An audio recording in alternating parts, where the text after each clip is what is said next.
Hey, check it.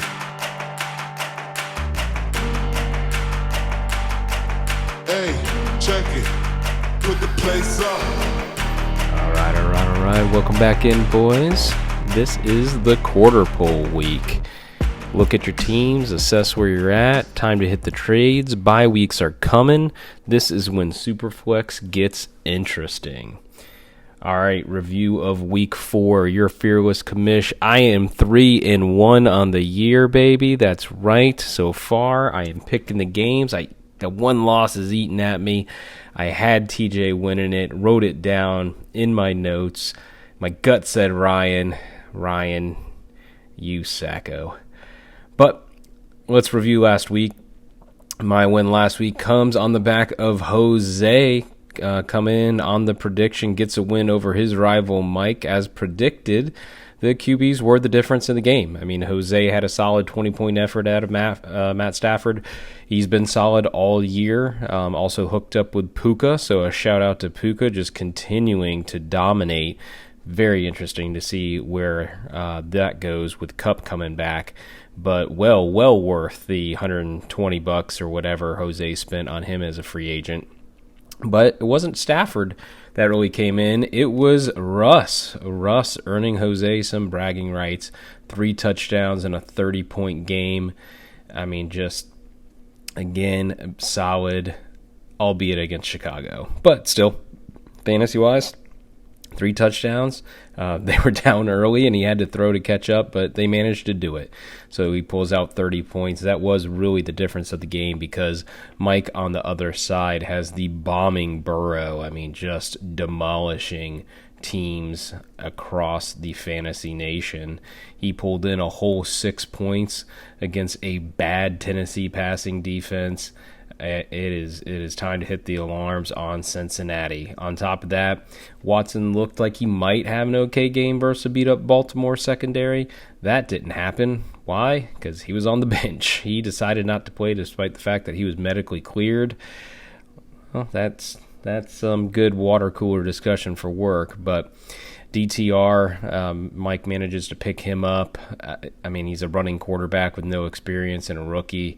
He came in and does what running quarterbacks who can't throw do and gets a whopping 2 points. So Mike got 8 points total out of his quarterbacks in a game that was pretty close, actually. He only lost by 6, so he really could have won this game fairly easily because he got a great game out of A.J. Brown. And my mistake on DJ Moore scoring 27 against Denver. I thought Denver would have some pride, come back and play some defense after getting 70 burgered. Apparently, that's a hard no. They did not show up. So Mike didn't have a bad game, but just not enough to take Jose, who had a pretty solid game across the board. Mike Pittman and Cooper let him down a little, although Cooper with DTR at quarterback's not a huge surprise, but got great games out of his quarterback. Solid 10 points out of Sutton and 18 out of Swift, 30 out of Nakua. Just a solid performance. So, Mike, you got to get yourself some quarterbacks. All right, moving on to this week. Mike, surprise. You get the rare, I think first, back-to-back ever game preview. Normally I don't do this, but this was the closest game of the week outside of my own, and I do not preview my own game. Unless by popular request, I guess. But this was the closest, and I thought a good storyline because Mike is 1-3 versus Frank, or Hoopastank, who's 3-1. And, with only a less than 10-point difference in Yahoo's predicted scores, I wanted to kind of, zero in on this game and see if Mike can get an upset. And we're going to start backwards this week. We are going to go with the tight ends first and work our way to the quarterbacks. So first off, Mike gets Ingram versus Buffalo, and Frank gets Andrews versus Pittsburgh. I mean, at first glance, you're going to say, hey, yeah, this is clearly Frank. Well, hold on. Let's look at Ingram. Ingram has been the most consistent tight end in the league. He has scored between 10 and 12 points every single week, 7-8 targets, in a game that's an over-under of 49 points. I mean, Ingram is solid here, and considering the landscape of tight end, if you're telling me I'm going to get 10 to 12 out of my tight end every week, I'm taking it. Now, let's look over at Andrews, who is coming off a 2 TD game, but it was 2 TDs on 5 targets. The passing game in Baltimore has been subpar, to say the least. However, I do have Andrews as a lock against Pittsburgh to get a touchdown. So while I think Ingram could take this category, I'm going to take Andrews as my or Frank, I guess, as the winner in this category. But Ingram might pull one out. Like I said, high over-under. Lawrence going to need to throw it. He's got a shot. Moving on to the flex. Again, normally we end with the flex, but again, we're working in reverse. So Mike has Scary Terry, and the reason I wanted to work in reverse, Frank is starting our first double tight ends. Not Jose, who drafted 3 tight ends. He got out of those quick, but Frank said, no, I've got 2 tight ends. I am starting one in the flex. So Frank is starting Laporta. Laporta, the rookie for Detroit versus Carolina.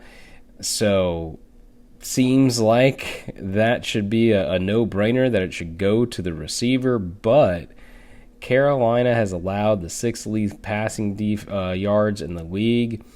You would, again, think it's clear we got to go to McLaurin. However, Laporta is getting the 2nd highest target volume of any tight end in the league. So he is getting the ball. But who cares about stats? One thing matters. Detroit's at home. And when they're at home, they throw touchdowns. So Laporta definitely has a shot at a touchdown this week. He could roll even against a good passing D in Carolina. However, Scary Terry says, hold up. I've got Chicago.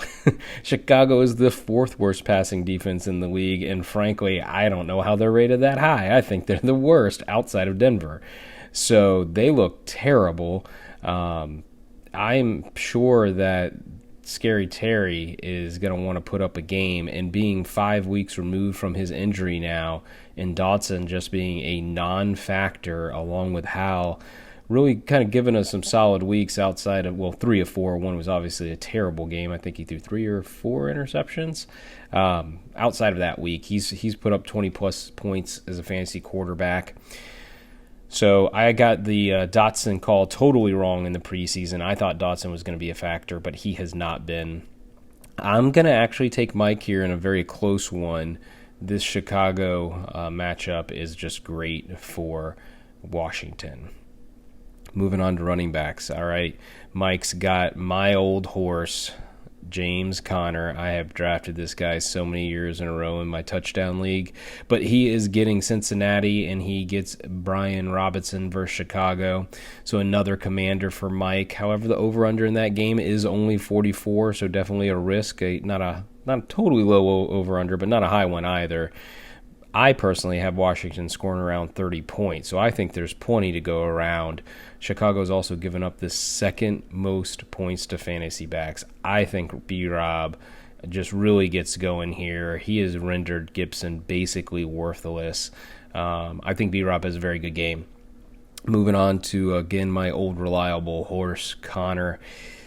Struggled a little bit last week, but he's doing what he does every year. He's going to give you 8 to 10 touchdowns. It's just what the guy does. He's a very good running back. I know he was injured early in his career, but he's rolling. And shout out to my man, Josh Dobbs. Been cheering for you since last year.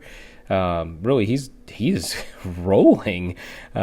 He's just looking really good. Now mostly running the ball, but still looking really good and keeping the offense moving. And they get Cincinnati, who is just in a total toilet downspin, just down the drain. I don't know what to expect from Cincinnati. So I think Connor gets going too. So Mike's got a pretty good running back duo. On the other hand, let's move over to Frank, who gets Miles Sanders versus Detroit and Jaylen Warren versus Baltimore. Eek, Frank, buddy, you got to hit the trades or something. I know you are a wide receiver guy, but, man, Miles Sanders has got that groin injury. Oof, my groin. And he's probably not even going to play. If he plays, he's probably going to be limited. And on top of that, Detroit has allowed the fewest rushing yards all season. They are the best run defense in the league. That's right. You heard it right. Feel free to double check it. They are the best running defense in the league.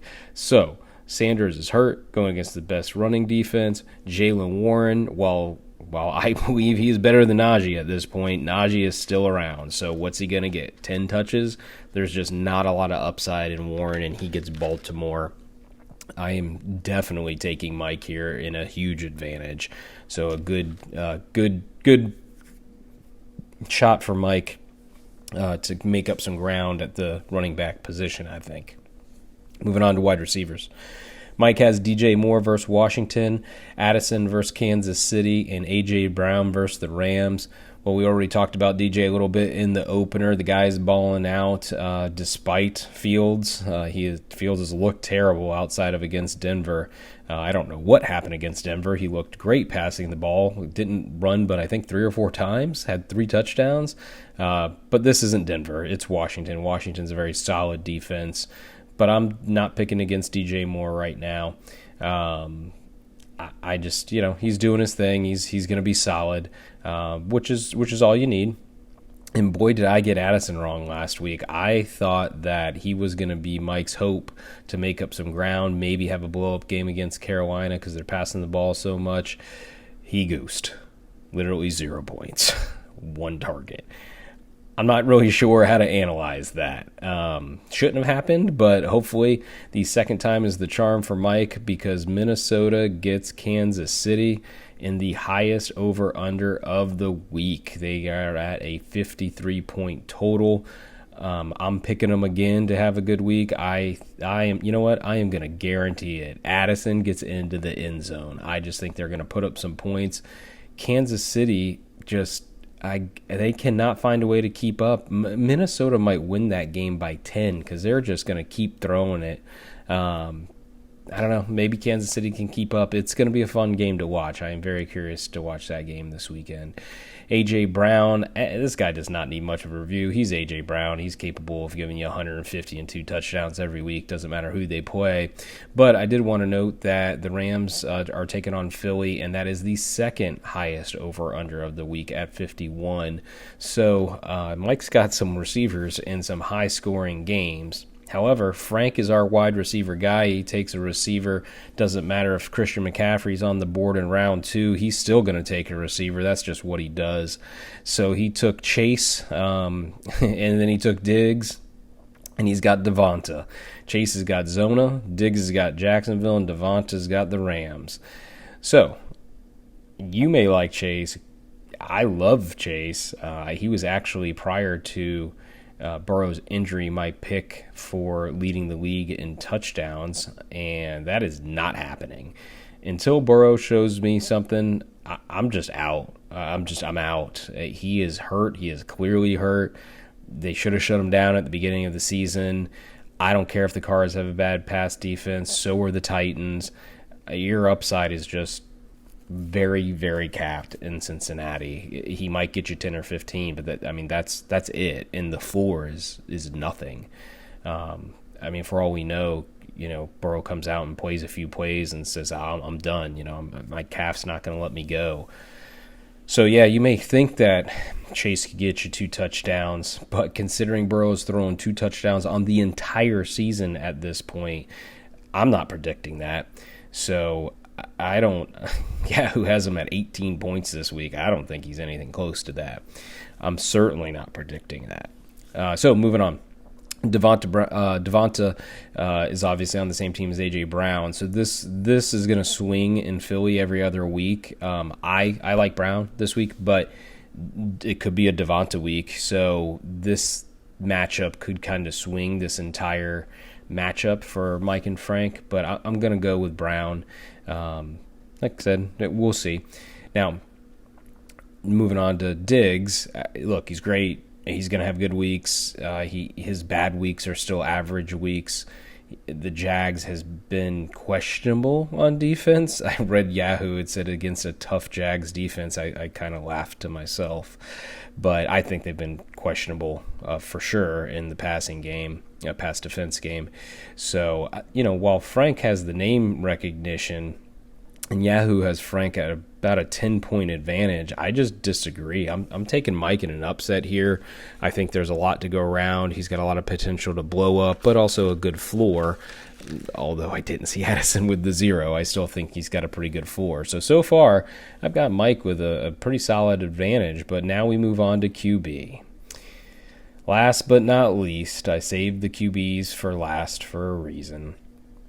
Mike's got Burrow, and you just heard me rant about Burrow. I never would have thought that he was going to sink a team, but here we are. I don't care what the matchup is. It's irrelevant.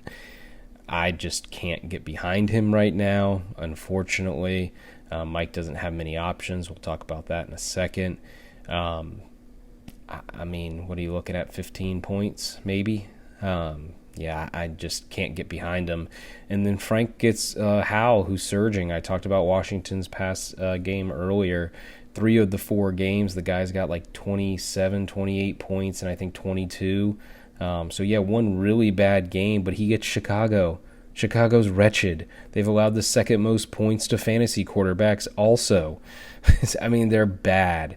So I don't see how Howell doesn't have a good game. I don't know how he doesn't have a better game than Burrow. So I take Frank in a pretty significant advantage here. So let's move on to the Superflex. Last but not least, Mike. Oh, no, buddy. It's our first non-quarterback start in the Superflex. Mike has Watson and DTR, obviously the Cleveland backup, on bye, and he is starting the third receiver in New Orleans, Rashid Shaheed, versus Frank's Kenny Pickett. Look, Kenny Pickett ain't great, but he's a quarterback, and that's a huge advantage. I have Mike upsetting Frank in nearly every category. I wanted to pick Mike here, but this quarterback superflex advantage that Frank has is just a huge advantage. So the Stone Cold Lock of the Week goes to Frank. Mike, at 1 and 3, buddy, I say you make some trades here. Give up Burrow. Find some way to start a couple quarterbacks, because I think you can win this week if you make some changes here. But that's just my 2 cents. What do I know? I'm the Sacco. All right, guys, that's a Week 5 preview. Peace out. Put the place up, yeah, we know what we made of. Can't get enough of you, boo.